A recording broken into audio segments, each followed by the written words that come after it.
All right, guys, welcome back to the shack. Tonight, I've got a little video I'm gonna put together. Past couple of days, I've been putting together, getting the hang of, and modifying the latest addition to the Clack Shack, and it's gonna be the Sainsmart. This is the Genmitsu 3030 PROVer MAX.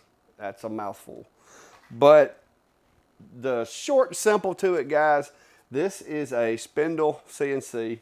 It comes factory with a 300 watt spindle.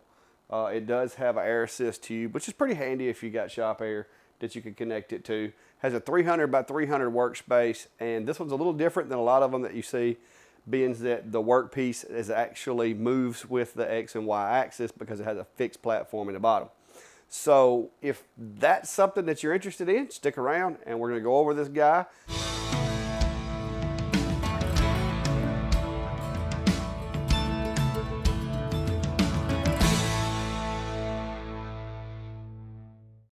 All right, guys, so that's the way it came out of the box, and that is probably the hardest part of the assembly as far as lifting or moving anything. You just got to lift that heavy, and it is heavy, guys. This thing's rugged built. The whole thing weighs probably a good 75 pounds if I was guessing, but it's pretty heavy. So you got to put the gantry on there. Everything lines up. You just put the screws in, holding it to the bottom part. Then you're going to get the spindle holder. It does come with two different ones. It comes with the one for the factory spindle as well as the one you see laid on the table there, which is for a router. That's the 65 millimeter spindle holder that comes with it.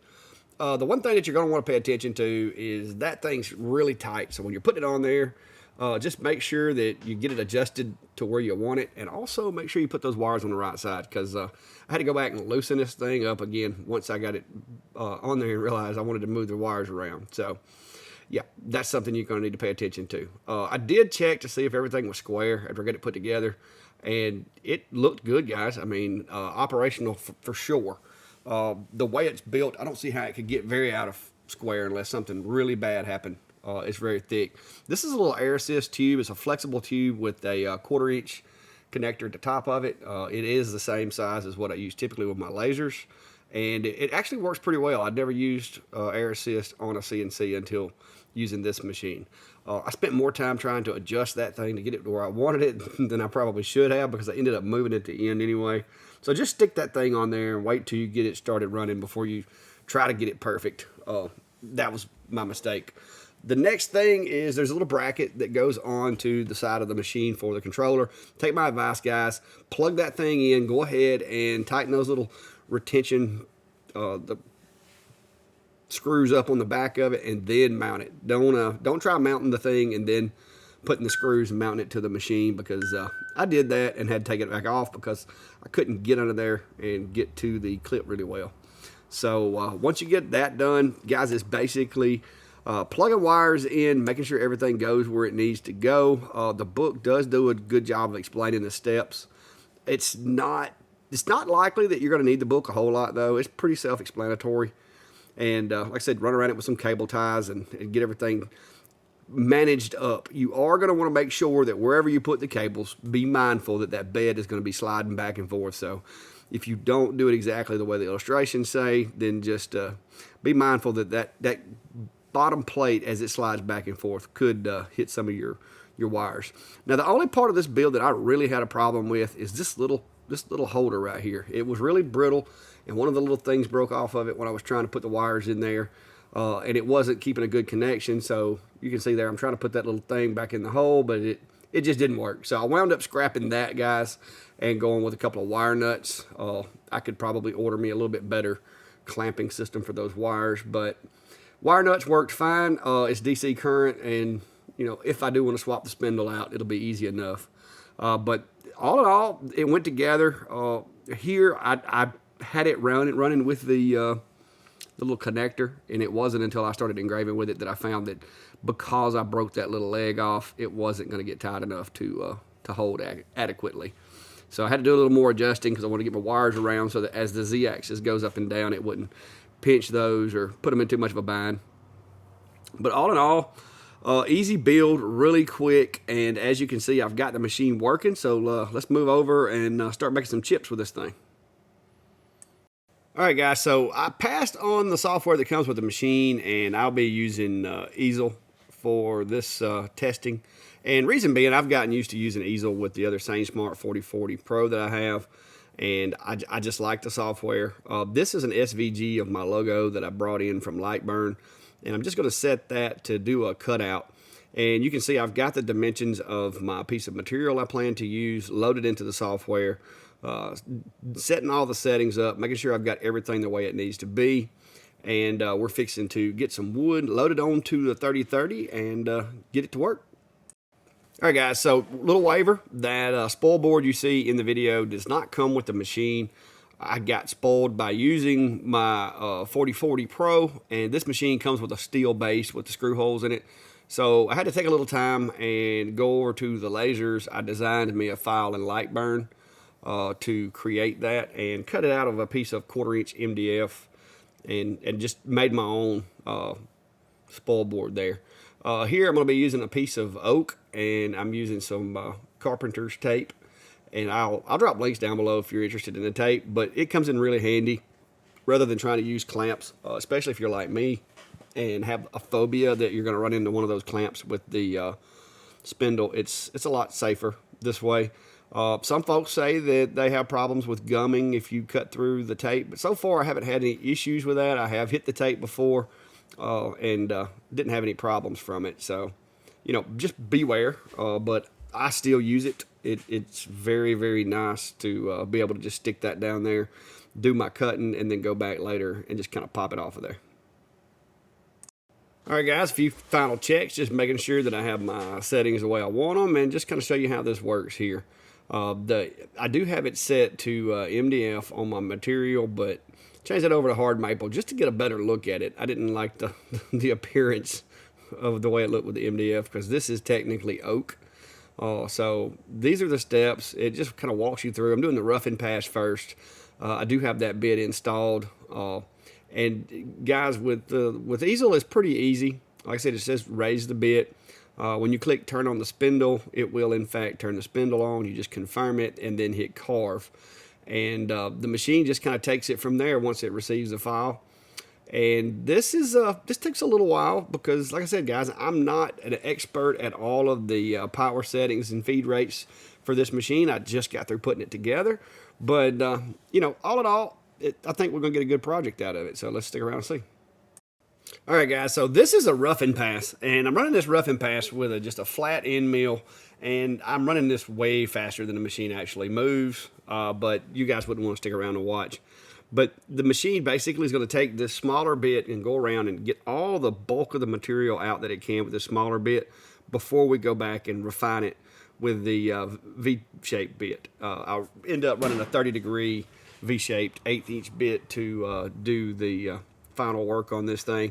And like I said, guys, there's probably ways to do this faster if I knew a little more about my bit selection, but I'm learning. So that's it for the rough and pass. All right, guys, so fast forward, and I've went and stopped the design and changed bits again, but I've got the finishing pass done with the V-bit. And as you can see, the air assist is doing a pretty good job of blowing the dust off of the design. And yes, it makes a little bit of a mess, guys, but that's designed to kind of keep that chip load away from that bit, especially with a smaller spindle. I think that comes in handy. It also helps keep from, you know, packing a bunch of it into the cuts. But once I get through, I do a little cleanup there, move the machine out, and all I'm going to do now is just simply pry that thing out of there and get it over to sanding. The machine, all in all, works as it's supposed to. I did have a little bit of an issue up here with the wires. I didn't like the way that the little clip that it comes with was holding, so I swapped that out for a couple of wire nuts, something that I've become more comfortable with. But all in all, I just finished, as you saw, I just finished doing this little engrave here, and I just took my big ink pad, rubbed it on there to give it a little black, just to kind of show you what it looks like. But it turned out pretty well. When I did my bit swap, I think I moved before I did the cut because I stopped it and changed bits, and so it's a little off. My cut was a little, maybe like a 1/2 millimeter off to the right, where it should have been a little bit further left, but that was on me because I changed from a V-bit to a cutting bit, and I think when I think I moved it on the X-axis when I shouldn't have. But all in all, guys, the machine does good. Like I said, it has a 300-watt spindle, which is a lot more substantial than the spindle that came with the Sainsmart 4040 Pro that I have over here. You still have the offline controller, which enables you to move the machine in pretty much any way that you need to.